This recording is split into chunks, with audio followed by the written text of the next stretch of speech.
Freak shows of the past worked to exploit individuals with disabilities, misrepresent or dramatize their experiences, make spectacles out of them, and dehumanize them.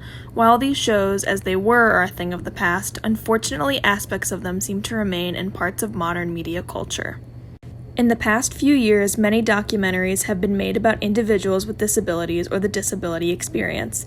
In week 3, we were taught about 4 possible types of disability-centric documentary styles, known as medical, eugenic, inspirational, or activist, in an encyclopedia entry written by Dr. Carrie Sandall and David T. Mitchell. While activist documentaries typically shed light on important issues within the disability community that advocate for change, the seemingly more popular genre today known as inspirational seems to be the opposite. As Sandall and Mitchell explain, quote, "These films focus on disabled people of noticeable or extraordinary accomplishments. These accomplishments are often attributed to individual courage and acts of great willpower," end quote. These films belittle members of the disability community by suggesting that the accomplishment of tasks difficult by any standard is exceptionally extraordinary considering one's physical or mental impairments. Just as freak shows of the past, these documentary films make a spectacle of an individual's disability. For example, the documentary film Mermaid Girl features 8-year-old Shiloh, born with a rare disease called Syrinomyelia.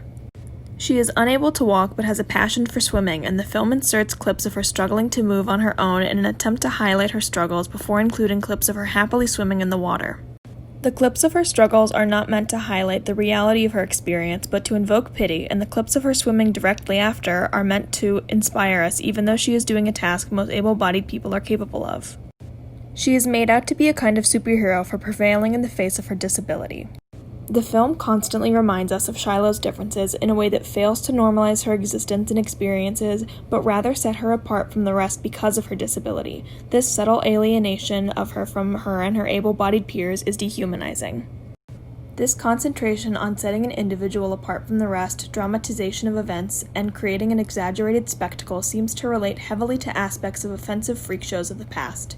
These modern-day documentaries send a dangerously damaging message that disability is an individualized issue and a problem that can and should be overcome.